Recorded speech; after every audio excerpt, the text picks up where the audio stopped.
Okay, good evening, everyone. We're going to get started for the special board meeting of the San Benito CISD Board of Trustees. Today's Thursday, November 7th, and it's 6 o'clock p.m. Roll call. Mr. Vargas?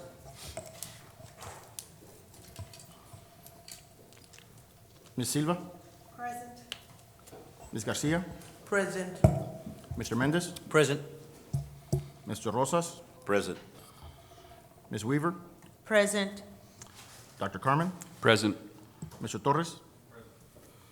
Okay, we're going to go ahead and go on to public comment. We've got two public comments. I'm going to go over the rules of the public comment. Any person wishing to address the board during the period revised in public comment at the board meeting must sign up and provide information requested below to be heard. In the accordance of the district policy, BED local, all members of the audience who wish to address the board regarding items to be considered by the board is listed on the agenda on this board meeting may do so by signing up prior to the start of the meeting and listing the agenda items that they would like to be addressed. Each public comment speaker will be allowed a maximum of 3 minutes to address the board for each agenda item. If more than 10 speakers signed up to speak at the same agenda item, all speakers on that item shall be limited to 2 minutes. Non-English speakers speaking through a translator will be allowed twice as much time as required by statute. Complaints and concerns for which others resolution channels are provided shall be referred to use through those channels. These complaints include complaints of the following subjects: employee or officer complaints, termination of employment, student complaints, complaints about students that are not the child of the speaker, removal of alternative education programs, and expulsion. Vendors and vendors or prospective vendors who are currently or prospectively engaging in the bidding or request for proposal process with the district should comply and review with applicable bid instructions which may limit comment on current or prospective bids. If the board president determines that there is a conflict in this policy, the person shall be directed to the appropriate policy for attempted resolution. Complaints against specific students, employees, or officers of the district, or comments about a student who is not the child of a speaker may be heard in closed meeting, as authorized by the Texas Government Code, Title 5, Section 551.074, 1, and then 551-0821. If your topic concerns complaints against specific employees, students, or officers, or about a student who is not the child of the speaker, please note this on the sign-up sheet. You must make your comments on the agenda items in a civil and courteous fashion. Avoid using profanity. We ask that you do not discuss students who are not your own children. Okay, so we got two individuals of public comment, and they have listed the items that they're going to discuss. First, we have Rosalinda Garcia. She's going to be discussing agenda item number 5 and number 6. Good evening, Board, Superintendent. Oh, Desvia. I looked up, I'll be requesting because I'm not sure if they've done any work, or maybe they have with the school district, but the only thing I found, I couldn't find their physical address for Desvia, where actually they are. And then I looked up a blog, a concern that a resident in Palmview had, because they got a bid to replace filters, which the district already did, and they got a bid like for $400,000. So that's what I looked up on Desvia so far. But I really would like to, or maybe see a principal address where they do business, where they actually are at. On Brighton, I know they're going to do an update, but I hope they update us or update. I don't know. I just have a lot of interest in this because it's a bond and it's for the students. But I asked the city of San Benito, and they tell me that everything, all the Brighton will be working with the city planning department, and anything, all the improvements that will be done will be, board, Okay, Mr. Lopez, that's okay. Any improvements that the school district is gonna do, I would like to know what those improvements are, but those are gonna be at the expense of the school district, not the city. The city's not putting in a penny, so is it gonna be any, street or the sewer, the lighting, all that? I hope they update me or update the community with that. Thank you. Thank you.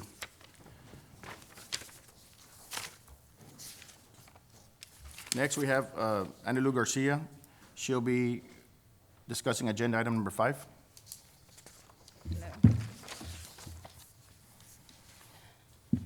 On Tuesday, October the 15th, at Riverside Middle School at the bond meeting, and board members stated, we're behind in a lot of things in San Benito, and I agree, we are. But to what extent? I mean, $40 million is a lot of money. There's a lot of concern about what's being done, because there's a lot of things that were said, and now things are changing. When is the public, the community, going to be notified, clarified about specific things? The Performing Arts Center, they said it was going to be projected $30, $31 million. We keep hearing a whole bunch of things that no longer it's going to be what was stated when everybody went for elections and, voted for that.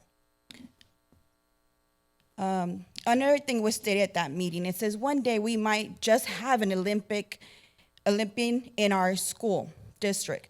The opportunity that we need for our kids. I agree. This could help our children, but I was also informed that the aquatic center was only going to be used for the 4th graders. There needs to be more clarification because our children, like in many places, the high schoolers can get scholarships for swimming. Why is it only for the 4th graders? There needs to be more clarification. I checked, you guys do that paper for $9,000 a month. I see pictures, but there's not enough information for the parents, the community to see. We already have one Olympian. He didn't have to have an aquatic center, performance arts center, so I know we can get another one. Also, the multi-purpose athletic facility. It says athletic. It doesn't say football. It says athletic. That means cheerleading is a sport, athletics. Soccer, tennis. Are they going to be able to use that facility to practice? I was informed that no, that only the football players. Also was informed that they're not going to have AC. It's going to be open doors. We're spending how much money? $3.5 to $4 million. You guys extended it. Instead of extending it, why don't you guys put an AC? Because we do get really hot here, we got no heaters, no AC. The gyms you guys have been building, same thing, no ACs, no heaters. Now, the bond, 30 seconds. Okay, just please help, the community with more clarification. That's what we need. We need more clarity on these items that you guys said is going to be for our children. And don't forget our children. Thank you. Thank you. Let's move on to agenda item number 4. Request approval of the budget amendment for 2019-2020 school year. Ms. Rendon?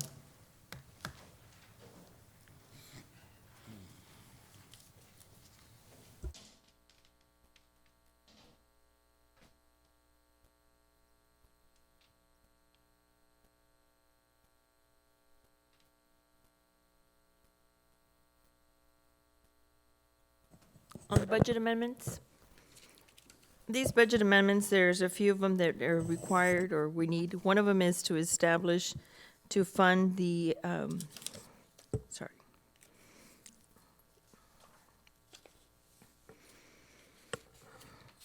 is to set up the budget for the LED. This is something that was, that we bringing in from the prior year, and this is to finish off the money that had been set aside to finish the LED project. I have a budget amendment in order to fund the finishing off of the interior gyms.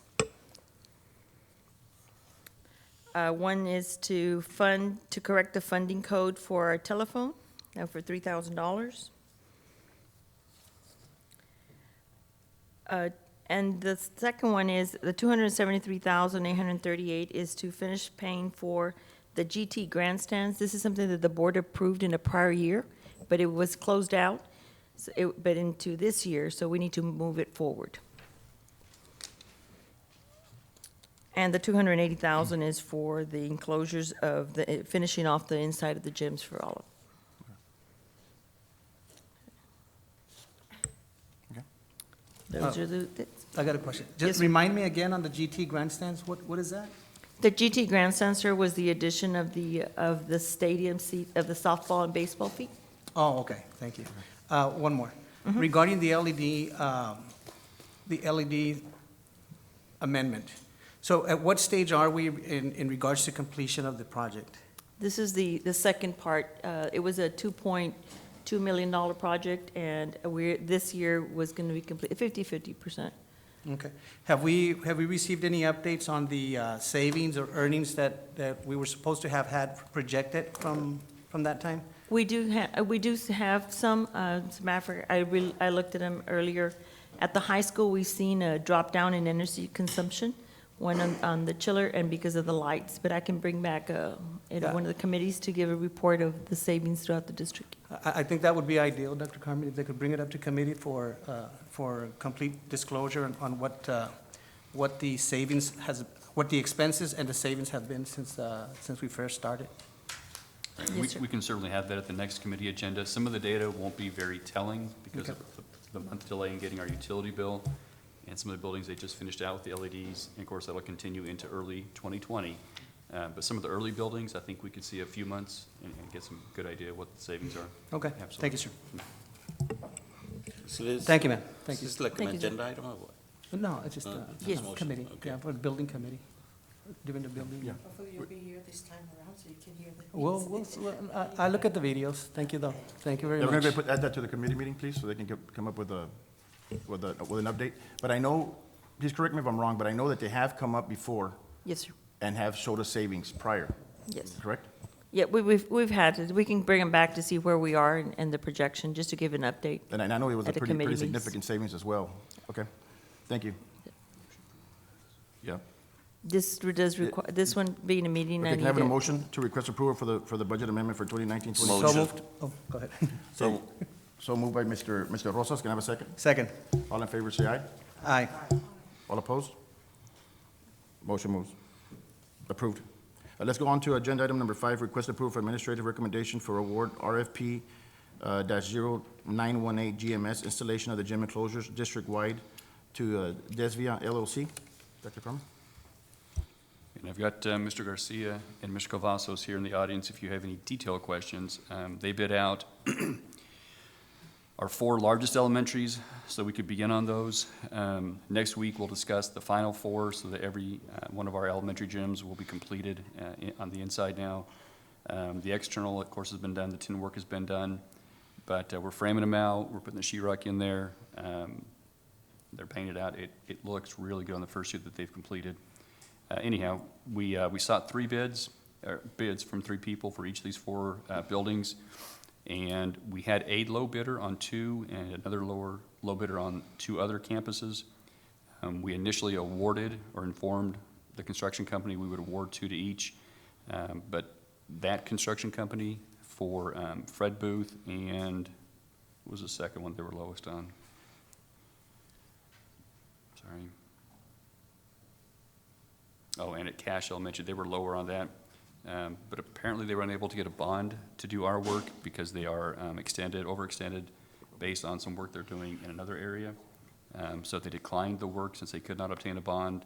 And so the second lowest bidder for those 2 campuses was Desvia, and then Desvia was lower on Garza and La Paloma. So the recommendation is to award all 4 to Desvia because of those circumstances. Dr. Carmen, and I'm looking at the cost for Noble Texas Builders. Is there is there something behind, for example, you mentioned the bonding on it. Is there anything that's needed in respect to the buildings, such as building permits, engineering designs, or spot checks, things like that? I'm kind of curious why Noble is almost 100% of everybody else. I mean, what's so unique about Noble that their prices are so high? And I believe, is Desvia here? Maybe we could ask them. Is Desvia here? I don't think any of our contractors for this are here this evening. Mr. Garcia or Mr. Cavazos may be able to address some of that as far as the permitting that's required.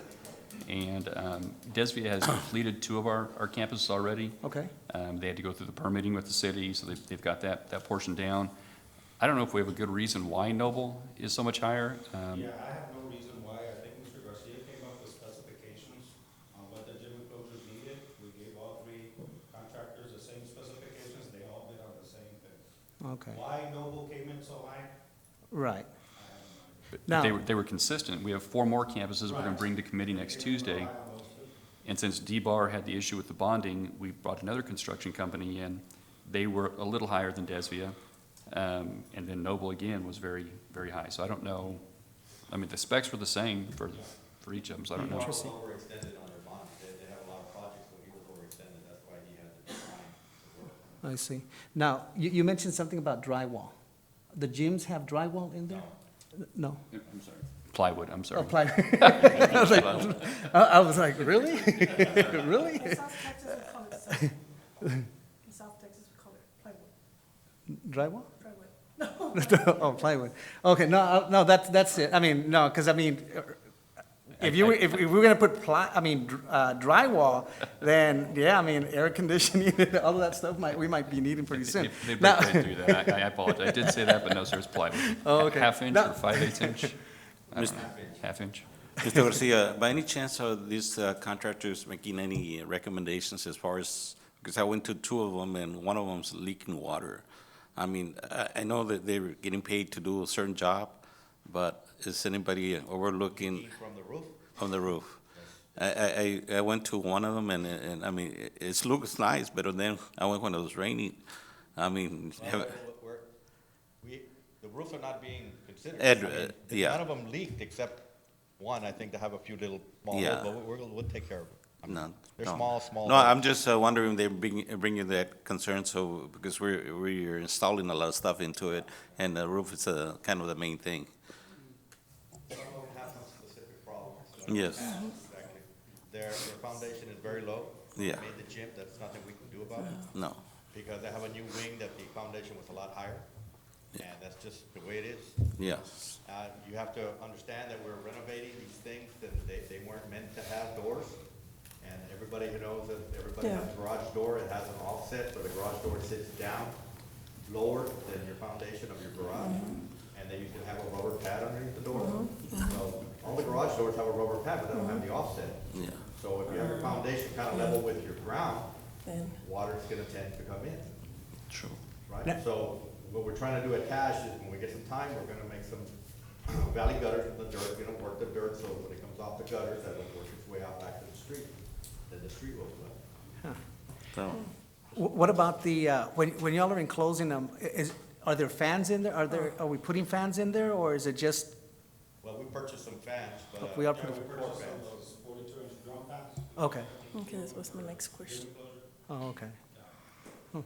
I need to stop by and take a look at one. All right, thank you, sir. Thank you. Well, since y'all are gonna have fans, right, because I had heard that before, are we gonna have heaters also? Interesting, I don't know how much cold weather we get down here, but are you gonna keep them inside? The kids, we're gonna keep the kids inside during this horrible? And the 8 new that I wrote specs for, I did include an R19 insulation for the wall, for the 7-foot wall that's there. So they will be insulated somewhat, but not enough maybe for heat. I mean, heat is a totally different thing. We'll have to put in gas or electric, and that's gonna be costly. Same thing with air conditioning. Very costly. Okay. I want to thank you guys so much, because what it's showing here is that the fact is that when you're going out for RFPs and you're having the same companies come over and basically have a bidding competition, I think it's great. I think it leverages school district. I've noticed that both of these companies had a lot of work here in this district, so I think it's great that we spread the work around, but also that they know that we're going to go out and look for the better deal. So I appreciate you guys' hard work. Thank you. Thank you. I move to approve is it Desvia? Desvia LLC permission, with a revision of their address as well. So I have a motion from Mr. Mendez. Do I have a second? Second? I have a second by Ms. Silva. All in favor, say aye. Aye. All opposed? Motion moved. Let's move on to agenda item number 6, the presentation of the San Benito CISD bond project updates for the performing arts facilities and an auditorium by Rofas and Red Architects and Brighton Group LLC. Good evening. Joseph Palacios with Brighton Group. Along with me, I have Eddie Ramirez as well as Alice Rodriguez with Brighton Group. Regarding this item, we do have ROFA with Mike Alex, Humberto, and Luis Figueroa here with us. They'll be covering the schematic update of where we're at. We also have GDG Engineering with Robert Macheska, Chris, and Anthony Garza here. They'll be giving an update regarding the civil. And at the end of the schematic presentation, we do have a timetable that will just just a brief overview of what to expect and how things are going to be kind of unfolding. Without further ado, I'll turn it over to Mike Alex, and we'll go ahead and do the schematic update. Thank you.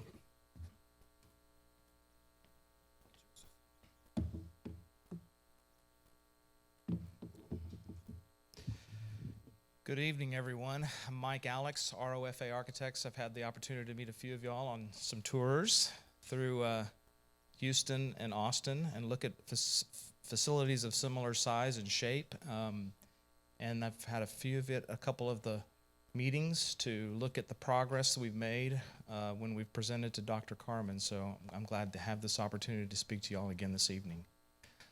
On the monitors, you'll see our progress up to this point. And I'll just go through the slides. So this is a 97, right, Luis? 96 era survey of the first plot of land that was bought by the district to put your elementary school. And so this was the first drawing that we had of really what is on the site. Recently, we've begun to receive additional site information of the rectangular shape. The polygon on the left-hand side is the fencing for the existing elementary school.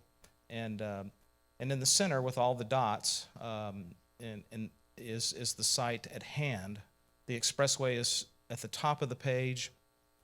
The frontage road is directly underneath that. And you can see the water tower, the Freddie Fender water tower, as a square upper left-hand center, just to give you some orientation of the site. So this is an aerial view to give you an idea of what's there.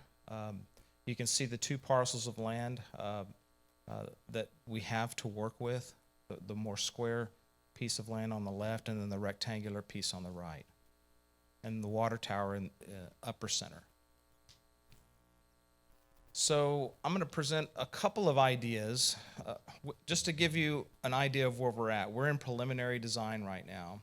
And so there's a lot of dexterity that has to go on right now. We're still moving spaces around. We're still shuffling things around. We do have a lot of good concrete information, and we've have some very detailed floor plans that I'll work through with y'all here. But we're still in a flux. So nothing is really set in stone yet. But I will tell you a couple things that we're real sensitive about. And in this particular site plan, you'll see that circulation is very important, how vehicles circulate through the site, how they get in and out in a way so that we're not backing up or queuing up a lot of cars to get in and out. Of course, when a performance is finished, everyone rushes to the doors and to their cars, and so you'll have a mass exodus of hundreds of people. So we've got to take special care about how we get people in and out, how we get them back on the expressway or other roads, other arteries, main arteries within the city to get them back to their homes and their destinations. So this particular scheme lays out an inner loop of circulation so that cars can queue in and drop off, buses can queue in and drop off, and then they can find parking spaces. We've introduced a water feature. There's going to have to be retention, a pond of some kind, so why not make the best of it and see if we can have a water feature in the Resaca City. It makes sense to me, at least. And so It could be in that shape, it could be in a number of shapes, but right now it's just positioned there, and so it's highly visible as you come in off the expressway. Other things you'll see too, there's a blue arrow at the top that shows the prevailing breeze. You know, the natatorium is going to need to breathe, right? It has overhead doors, and we need to have circulation of air to go through. And so we want to make sure that the prevailing breeze is in such a position to take advantage of movement of air through the building. So that's a really important element as we position the building. And then we also got it canted, the buildings itself. There's two buildings there you can see. You can see the larger building being the Performing Arts Center and the smaller building being the natatorium. It's canted at a 45-degree off the expressway because the best view of the building will be going southeast bound towards Los Fresnos and Brownsville. Not so much northwest because you've got a large median there and you're rising over an overpass there, so you'll catch the tops of the buildings perhaps, but you really won't get a really good view of the site. Next time you drive by there, you'll know exactly what I'm talking about, and you'll be able to see that that building will predominantly be seen from the southeast bound traffic going to Brownsville, if that makes sense to you. So that's basically the site plan in that scheme. There's some other ideas we're throwing around to get the building a little bit closer to the expressway. Honestly, I don't know how important that really is, especially when we don't want to cramp people in and make parking cumbersome. We want to try to get parking as close to the building as possible. That's another scenario that works pretty well for us. Any questions on the site? Again, we're generally moving in this direction. So if there's any questions about the site or any concerns that you may have, I'm happy to address those. If not, I'll move to the floor plans. So there's two floor plans I'm going to go through. There's the Performing Arts floor plan, and then there's the natatorium. What you'll see at the bottom of the page is an entrance, okay? There's entrance in from the bottom of the page that moves you through the building. The spaces that right up in front and center, the lobby is the brown space at the very bottom of the page, and then the theater is the purple space, okay, just to give you some bearings. And I'm going to move in a clockwise direction just so I can, since I don't have a pointer, I can't really point to you exactly where all the spaces are, but in the far left-hand, lower left-hand side, that's kind of an aqua blue, that's some administrative offices. As you move up, there's mechanical spaces that are kind of in a lighter blue, storage, shop storage. There's also shop and scenery maintenance facilities. We're going to build scenes here, right? And so you're going to need to have a scene shop. It's one of the things that was programmed into the space. At the very top left-hand corner of the floor plan, you'll see a receiving area where trucks can come in and bring in different types of scenery into the space. Maybe it's built at the schools and dismantled onto trucks and then reassembled on the site. So there needs to be a receiving area for those kinds of things, for the scenes and such. As you move to the top of the page, moving left to right, there's dressing rooms, there's locker rooms. Of course, you're going to need all those rooms for the students as they get ready for their performances and such. There's ward rooms, there's more mechanical space, and then there's some instrument storage too. There's been a lot of discussion, internal discussion with administration about how much storage is required. We've tried to manage that size. There are certain pieces of equipment that you really don't want to move a lot, like a piano, for instance, or large timpani drums and those kinds of things that are very susceptible to the elements and any kind of movement. So, the students are going to have their own instruments in their respective band halls, but if they're larger pieces of larger instruments, they may actually be stored there. And as you move down on the right-hand side, there's two large flex spaces. Those are what they are, flex spaces. They're the opportunity to have one large room or two smaller rooms. The dashed line in the middle of that space is a movable partition so that we can seal off one side or the other, and give you the opportunity to have a practice room. It could be a banquet room. It can do a number of things that meet your program. We've talked about flat spaces for banquets and those kinds of things. Well, rather than doing that in a raked floor, this could be the space that does that. So below that area are men's and women's restrooms. And then it's important to note too that at the bottom of the bottom right-hand portion of the page, there's another smaller conference space and a classroom. Now, when I move over to the natatorium, we're going to talk about how it was so important to put these two buildings together to be able to maximize efficiencies, whether it be parking, whether it be spaces that you could use together like classroom spaces, and maybe some other meeting rooms. Maybe even the restrooms could be in one building and people migrate to the restrooms from one building to the other. So understanding that in this particular scheme, the natatorium is on your far right of this image.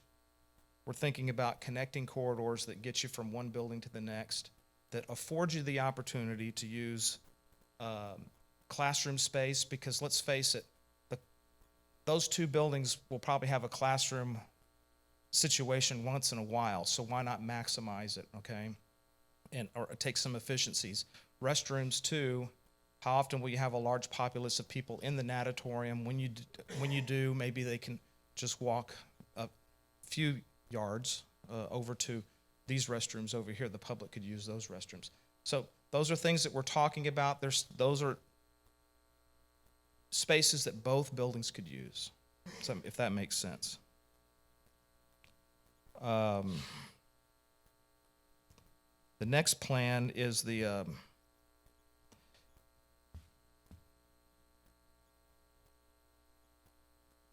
yes, and so thank you, Luis.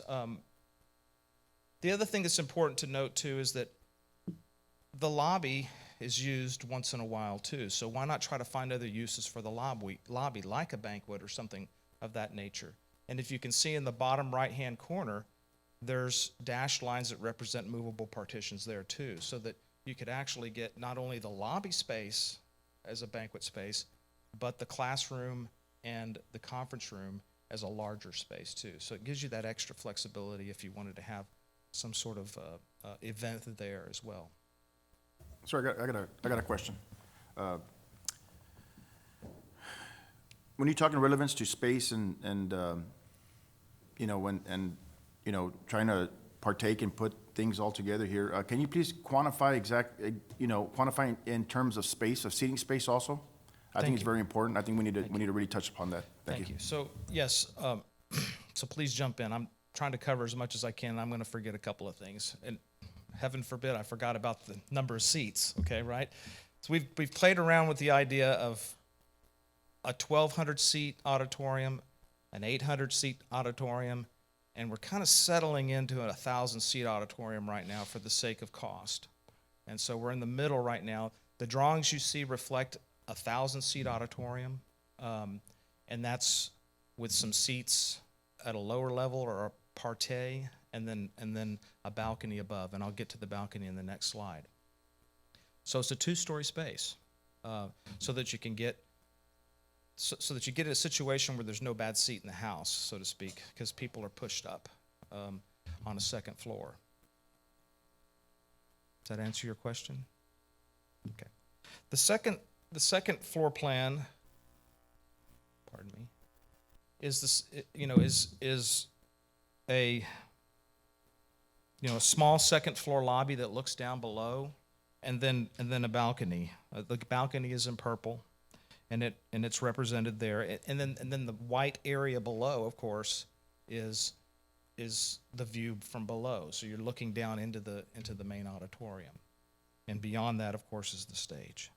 There are some support facilities on the second floor, including mechanical spaces and some small restrooms, and that's about it.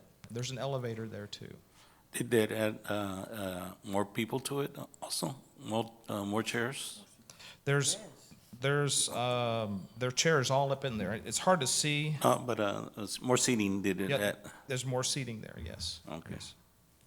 Yes. Yes. Any questions on that floor plan? On the area to the right where it says open to below, so is that like a complete open area all the way to the top? That's correct. It's a two-story volume space, yes. So in a situation like that, wouldn't it be feasible to add a dual rooms up there? Or, I mean, how tall is that open area there? Are you talking about the space that says open to below? On the right side? On the right side? So those are the meeting spaces, and they're just higher volume spaces. Okay. They're like a story and a half. They're not really two-story spaces, but when you look at it in a floor plan, you do see it like an open space to below, yes. They're not as high as they're certainly not as high spaces as the audience chamber or the lobby itself. Thank you. And I'll just move a little bit more quickly. I wanted to give you those plans because they show the overall picture of all the spaces. What you'll see here in some of these other slides is actually the seating arrangements and how the auditorium is seated and how we try to maximize views by creating curved seating rows. You can see that the seats are shown graphically in this plan, and then of course at the top of the page is the stage. The thrust of the stage has a curve to it so that it can actually pronounce a little bit into the audience chamber. I'm in between pictures here, so I'm not sure if I can get.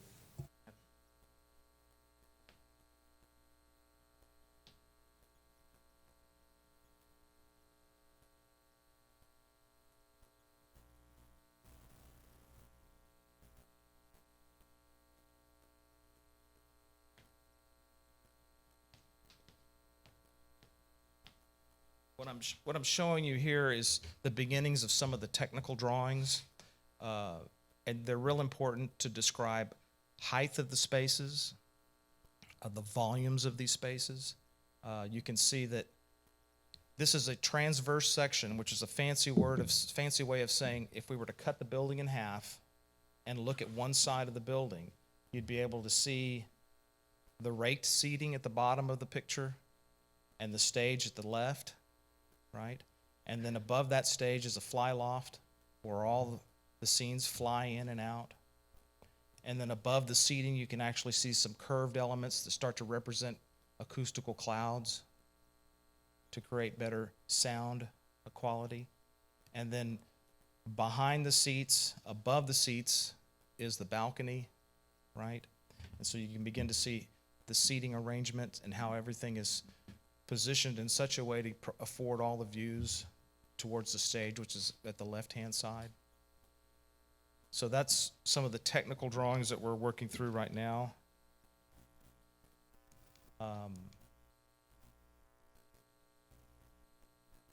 It's going to be impossible for y'all to see these, and I've got them here on my computer screen, but we've met twice with the superintendent, and in that process, we've been able to pare down the square footage. We had initially about a 75,000 square foot building. We're down around 66,000 square feet. This is a program spreadsheet that shows all of the spaces and gives a size allotments for each one of the spaces so that we can begin to see how big the building is. So the bottom line number, and it's on the far right-hand side at the bottom of the column on the right-hand side, is 66,000 square feet. It's in red. It may be hard to see. And that's the overall size of the building right now.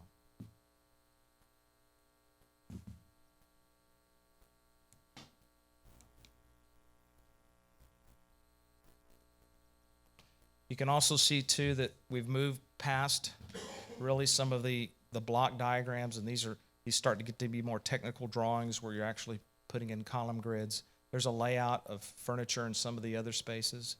And so this is more of the technical drawings as we get into some further along in the preliminary design and design development.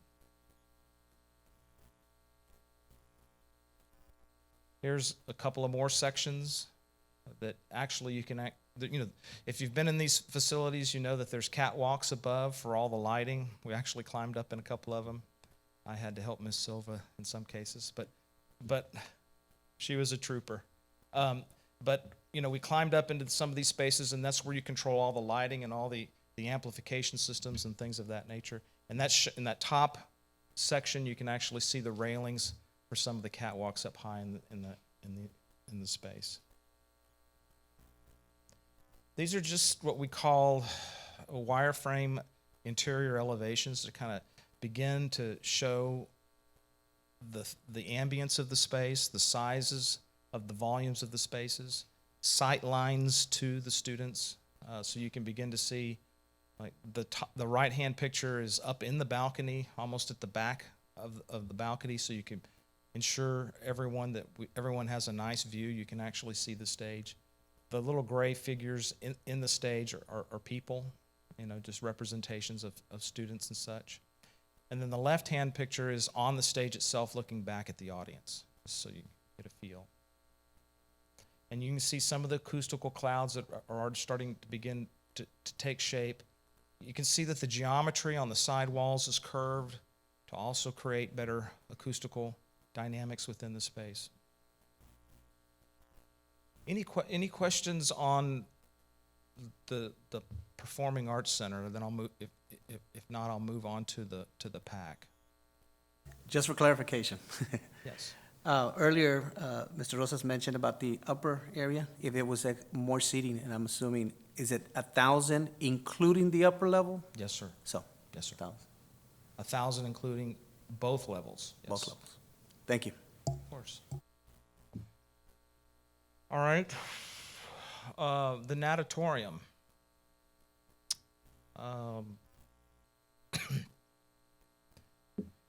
So without a pointer, I'll try my best to describe this as well. Let me get it in front of me because I can't see it from that screen either.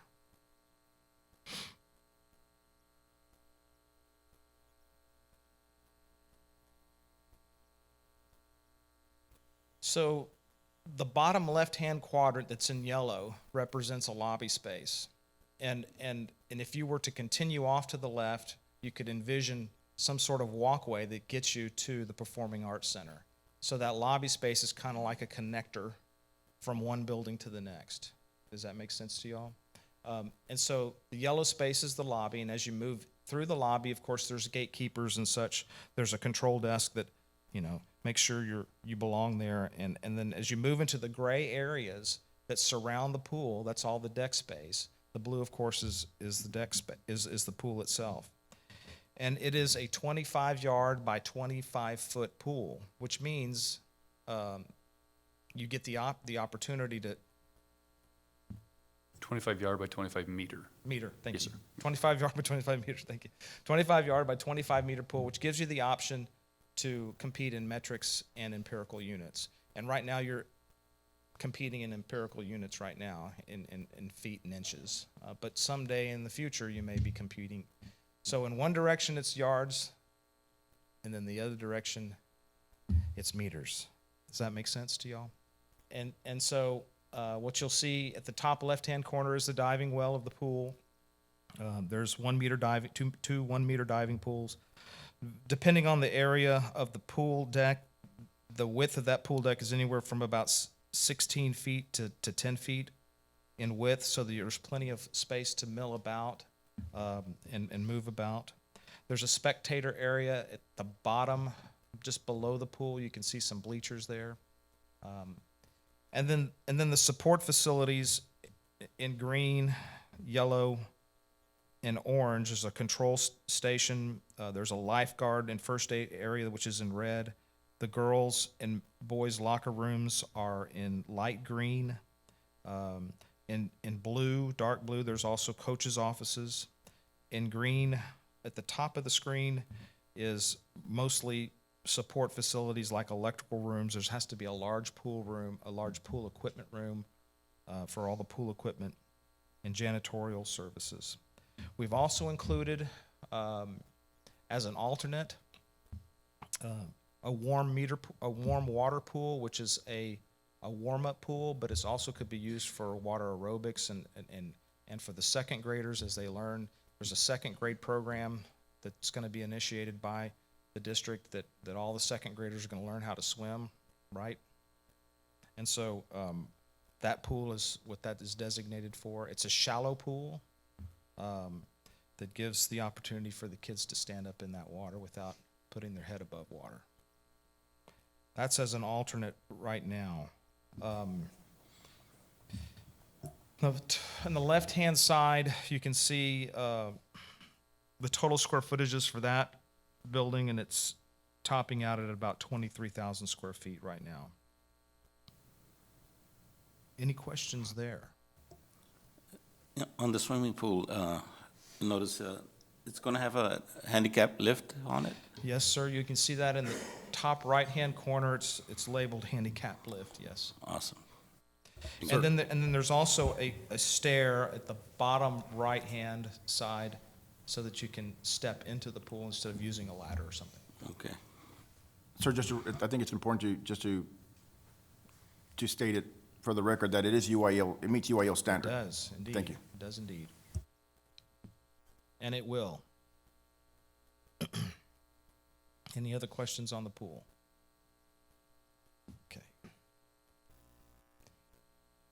So, as y'all know, we've got two buildings that do two different things, right? That one is a performing arts center, the other is a competition or an athletic facility. They have completely different programs, and we've married these two buildings together for the sake of economy, efficiency, and a number of other things. And so one may ask, how will these buildings communicate with each other architecturally? How will they look when they're together? Will they turn their back on each other? Well, we don't think that they should. What do they have in common? Well, from a functional standpoint, they have very little in common. But I would say to you that from an elementary or elemental perspective, they do have something very in common.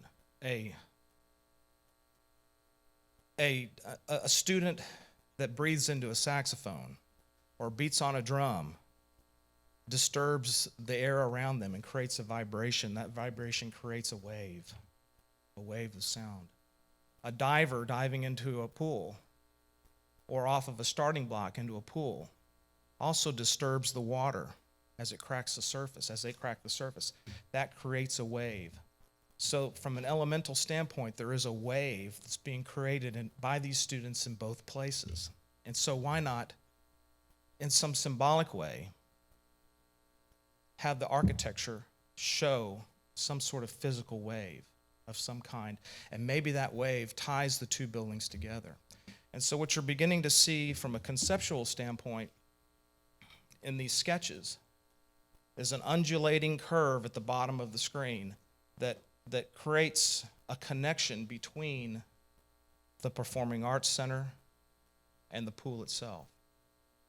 And that symbolically, through elemental means, connects the two buildings. And so we started exploring that in sketches. So you can see that in one sketch right there. You also see, as the two buildings are joined together, that there's some open space in the form of some sort of amphitheater, outside amphitheater, that could be used too as a secondary space for performing or milling about. The students that are in the pool on good days could go out there and use that area to either warm up or get some sun or some breeze. And so in this sketch, this is a front elevation of what perhaps the two buildings joined together might look like. Where on the left-hand side, you've got this curved, sensuous kind of arc that rises, it starts at a high area, then rises down below at the connection point, and then rises back up again to the performing art, to the natatorium. And that connecting piece, that connecting corridor, that connecting architecture is what ties the two buildings together. And so you'll see, you know, a lot of glass on the performing arts side, and a little bit on the natatorium side. And that's kind of one of the ideas that we're exploring right now. So I show these to you in a way to kind of tantalize you about what's to come. We're still in very preliminary design. And so these drawings will evolve. And I appreciate your patience. There's, you know, what we do as architects is we like any creative thing, we explore different things and different ideas, and I won't dwell on these, but some of the inspiration that's come from us, what this wall could look like, you can kind of see in some of these sketches. And that's all I have to present. If you have any questions, I'm happy to take those. There is a schedule that Mr. Palacios could brief y'all on if you have any questions about timelines. Can I ask you a question? In reference to the stage, I saw that you have the band on top of the stage. If we're gonna have arts and drama done, you know, the stages we saw, they take the panel from the bottom, and in the musical part, they're performing in the bottom. Orchestra pit? Yes. Yes. And so you could see that in these sections. In the center of the top picture, you can see a lower level area. Okay. We're trying to include that in. We understand that that's an expensive endeavor to do that. And so as we work through it with our CM at R, we're showing it right now, but it is one of those things that we don't know that you can afford it yet. Okay. But one of the things we talked about doing was, if we cannot do a pit, perhaps there's still an area for which band can stay in that area at ground level, so to speak, and not necessarily at a lower level. Much like you see at the Harlingen Performing Arts Center, where there's actually a railed area where the students can still perform in those areas. But right now, we're showing a pit. And the stage, is it pretty good size stage? Yeah, I can't. I don't want to hold back on the stage because as many kids as we got, you know. I can't tell you the exact overall dimensions off the top of my head, but yes, it's a very large stage. Okay. It's the proscenium is large, if not larger than what they have in Harlingen, and it's certainly equal to some of the other performing arts centers that we went to on our trip. Yes. Part of the initial intake is to take all your programming and understand the needs that they have. A lot of this, as we went on the earlier stages, to incorporate and assure that we have more than enough space, whether it's band, orchestra, or any performing group that the district does have. So we made sure that we accounted for that and the future growth of that. So that was part of the initial stages of when we did the. Yeah, Mr. Velasco, I'm just asking questions because somebody raised a question a while ago. We are considering everybody in all the, as far as the kids, swimming, handicap, choir, and football from cheerleaders and all over. We're thinking overall, we're here for the school district, not for a particular group. And Mr. Rosas, I'd like to highlight on some of this as we go, and we're talking about the PAC and the auditorium, you know, and rest assured, there are good questions, good concerns. These are their dollars. In regards to the initial program and where we're at today, I want to thank the ROFA and RED Group. They've done a phenomenal job to make sure that we've maximized every square foot of that facility, not just from a size, but a functionality, to make sure that we incorporated the use from, and not make it limited from band, orchestra, performing arts, or any future use that the district may see fit to use. In regards to the timetable, Mr. Rodriguez is passing out. This is an important question. Everybody wonders when they see dirt moving. Now, as you can see in the initial presentation, there are a lot of professionals working on these types of projects. It's not as simple as building a house. We are building very state-of-the-art facilities, and it's required the help of many architects, not just one. There are specialized groups with the RED Group, and their specifics and experts in these types of facilities, not just with that in the natatorium, no different. In regards to the schedule, this is in respect to the performing arts and natatorium, and I'm just going to highlight and just roll through this. In regards to turning dirt on this site, we are about to turn dirt effective next month. We are going to start, and we have the civil group here. As you see, if you drive down the frontage road, you have an irrigation ditch and you got a drainage ditch. The group has been coordinating with the irrigation district and drainage district. They've been in design. The design is about to be complete for the irrigation siphon that will be under construction next month. And I don't want to steal y'all's thunder, Robert and Chris, if you can join me up here.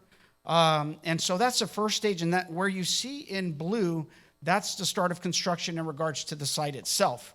Of course, as Mike was discussing, a lot of the architectural and the vertical construction, as they're doing their part, all our other experts are doing our part in regards to site preparation, utilities, crossing, all the civil, and that's exactly what you're seeing in blue. And I'll turn it over to Mark and Chris. They'll highlight some of the things to expect in the next coming months. Thank you. So we broke the civil down into basically three main components, which is, and the first component was the irrigation siphon that Mr. Palacios mentioned. And the reason why is because of the time frame. The irrigation district told us we need to be out of there, done with construction by the end of the year. So that's a really quick turnaround. Sure. And so in dealing with the irrigation district, they've been very, very supportive and cooperative with us. You know, when we build this irrigation crossing, we have to shut down the canal. And obviously you understand that's a big concern with the farmers. And so they have a window that they allowed us to work in. So utilizing that window, we've been able to deal with the irrigation district and coordinate with them. And so we should be under construction on this siphon early December and done late December within the window. And so you'll see that coming up pretty soon. We've got the design pretty much complete. We're coordinating just the final touches with the irrigation district. So that's to be the first phase. Second phase would be the drainage and the entrance itself, TxDOT permitting and what have you. So along with the irrigation is the drainage structure that needs to go across. So we'll be doing that in the second phase, along with getting the TxDOT permit, making sure that everything's perfect with them, and building that nice, beautiful entrance to the facility. So then the third phase would be all the on-site utilities, the pad, the parking, and all that. So we've been working real closely with the contractor, with the architects, and just making sure everything is seamless. So that way you guys see construction starting, and you see people out there until the building is open. So there's no jumping, starting, stopping, no jumping around. Everything will be just one seamless loop of construction. So if there's anything else? So, and just to describe these, again, this is a conservative schedule, but as you can see, everything in blue is construction unfolding, and all the elements from site preparation, utilities, onto when we get to pad site and into vertical construction. We are looking at multiple packages. We do have Davila Construction here. We have Alcarnas with us right now. And one of the things that Tony Vargas with us. We've had several meetings at the office in talking about the packages that we're going to be delivering. We are working with ROFA as well as all their subs to make sure that those packages that we're putting together will allow us to advance construction as efficient as possible. And we look forward to continue to work with them. I know that today we have an agenda item, and it's a milestone because we were able to not just hire them, bring them on board, negotiate their contract, and settle the pre-construction services. We have a very good contract, and I know we have an item before you, but that's basically where we're at. We start in December, and it's going to be seamless as we go forward. We're going to build every efficiency that there is. All groups are working together, collaborating every week to make sure that we maximize every single dollar possible. And I'm open for any questions related to this presentation or anybody on our team. Mr. Palacios, I want to go ahead and commend you guys, Red, and the architects I spoke today, ROFA. They did a tremendous job on efficiency. I know you guys just came on board a few months ago, and you guys are already hitting the ground running. So it's awesome to see. I think our Our community is excited. That's the reason why they wanted this. So now it's time to, now it's time to develop it. So the board's excited, and we're ready to go. So I want to thank you guys so much, and it's really exciting to see this thing come to fruition. Mr. Palacio, I want to thank you so much. Appreciate it. And just to make sure the public is very aware, when you deal with construction, you're technically managing chaos. I mean, you don't know what the underlying factors are. We have every professional here in this room has looked at every element, all the way down to the contractor, to make sure that there's not a easement, a gas line, high-powered line, the utilities. The audience mentioned the issue pertaining to a lift station and utilities, who's responsible for what. These are a lot of coordinated meetings that we're having with the city and the school officials, as well as the professionals, to figure out a better alternative, to find the better means to an end for all. And that's what we're doing. Right now, that's not clearly defined, and we feel that we have great partners. We have great partners with the Irrigation District and the Drainage District, and we look to build a great partnership with the city of San Benito. There will be a better means to an end for all entities around here, and that's what we're building every day. So look out for construction to start on site, and we'll continue to work with your district to continue to assure that we unfold these packages so you see this construction just as seamless as possible. That's all we have on this item, and I know we have a couple other items on the agenda, and I'm here for those as well. Thank you all so much. Appreciate it. Okay, let's move on to agenda item number 7. The acceptance and the approval to execute the AIA documents A133-2009, guaranteed a maximum price of utility package GPM between GMP between San Benito CID and the contractor Hellas Construction and construction of indoor multipurpose facility. Project for the amount of $187,000, including the authority to issue a notice to proceed, the NTP, subject to legal counsel review, a final review and approval. So Dr. moved. Crum. Is that- Yeah, that is correct, and I'll just let you take action. I'll kind of re-highlight just so the general public is very aware of what's happening. Oh, okay. Okay, I have a motion? Yes, I motion. Okay, I have a motion on the floor by Mr. Mendez. Do I have a second? Second. Second by Ms. Weaver. All in favor, please say aye. Aye. All opposed? Item approved. And just to shed light on this item, this is the GMP package for the utility for the indoor practice facility. I'm happy to report, I know I have David Iglesias, PBK. I'll ask him to come up with me right now. They have completed all documents. We have forwarded them to Hellas. This is the first package that's coming up. This notice to proceed initiates construction immediately.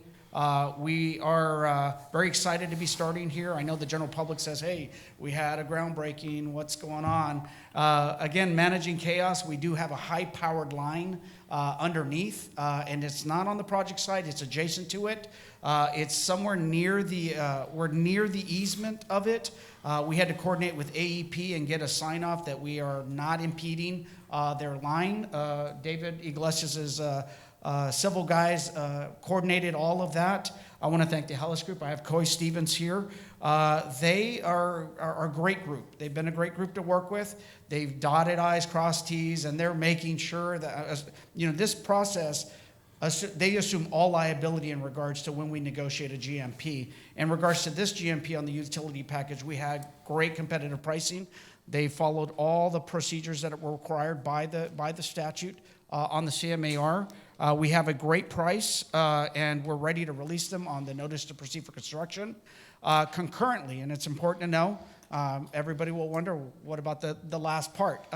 Right now, after delivering the plans, we are value engineering everything that we're making sure that we're maximizing every dollar there is. There are some alternatives that PBK has and the Hellas Group are looking into to make sure that we're being great stewards of the dollar, to make sure that we didn't overlook anything. And I know that everyone's excited for construction, and sometimes moving too fast is very expensive. And so we want to make sure that we turn, there wasn't a stone that we didn't turn, and that we didn't make sure. That's what you hired us to do. And we're, now you'll see that once we release them, given the notice to proceed, that project will go. We are still on schedule with what was presented by Hellas. And we're looking forward for that project to commence construction. So that's what this agenda item is. We are anticipating the second GMP coming in weeks. But again, I'm going to let PBK as well as Hellas do their job to make sure that we maximize every dollar. And that's where we're at on that project. Thank you. Appreciate it. Any questions?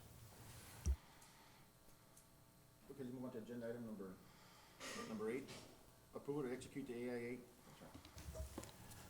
Approval to execute the AIA 2009A-133 form of agreement, including the A-201 general conditions between San Benito CISD owner and Davila Construction manager at risk for the construction of the bond projects, performing arts facility, and the natatorium, subject to all required documentation, including the authority to issue the notice to proceed, NTP, subject to legal counsel final review and approval. This is their general contract for the Davila Group. I want to thank the Davila Group for offering a very competitive price in regards to the percentage. I also want to thank Dr. Carmen, who at the end of the day was the strong negotiator in solidifying that rate. We feel great about it, but I definitely do want to commend the Davila Group for offering such consideration to the San Benito CISD. This is their only project that they're focused on here in South Texas. They've committed all their staff to this project. They're very eager to work, and hence the reason why they're actively meeting with us every week, as well as the ROFA Group, to assure that if there's anything we can advance, they're there to start the process. So I definitely do want to recognize Tony Vargas as well as Al Cardenas and all their team on the consideration that they did give. This contract is for their pre-construction services as well as their percentage for CMAR. And I'll leave this matter before you. Thank you. Do you have a motion? So moved. Moved by Mr. Mendez. Do I have a second? Second. Second by Ms. Weaver. All in favor, please say aye. Aye. All opposed? Motion carried. Do you want Okay, to address any of them, or No, any questions? no, we're good. Okay. Thank you for coming, though. Appreciate it. Yes, sir. Thank you. Then move on to agenda item number 9, closed meeting, discussion under the authority of the Texas Government Code 551.071 for the purpose of private consultation with board's attorney on any subject or matters authorized by law. 551-041, the purpose of the appointment, employment, evaluation, reassignment, duties, discipline, or dismissal of a public officer or employee, to hear complaints or charges against a public officer or employee. Number 1, employee resignations and retirements. Number 2, discussion and consideration of employment of Director of Assessment, Research, and Evaluation, and reconvene an executive session at 7:07. Okay, we reconvene back to open session at 7:29. Item number 1, action on items discussed in closed session. Number 1, employment resignations and retirements. Dr. Carmen? Yes, sir, Mr. Lopez, I would ask the board to approve the employment, resignations, and retirements as discussed in executive session. I moved that we passed. Okay, I have a motion on the floor by Ms. Silva. Do you have a second? Second. Second by Ms. Weaver. All in favor, please say aye. Aye. Okay, motion approved. Number 2, discussion and consideration of employment of Director of Assessment, Research, and Evaluation. Dr. Carmen? Mr. Lopez, I am happy to recommend Mrs. Cristina Sandoval to be our next Director of Assessment, Research, Evaluation. Okay, can I have a motion? So moved. Motion by Mr. Mendez. Can I have a second? Second. Second by Ms. Silva. All in favor, please say aye. Okay, motion carried. Move on to agenda item number 10, adjournment. We adjourn. Can I have a motion? So moved. So moved by Mr. Mendez. Can I have a second? Second by Ms. Weaver. All in favor, please say aye. All right. Motion approved. We adjourn this meeting at 7:30.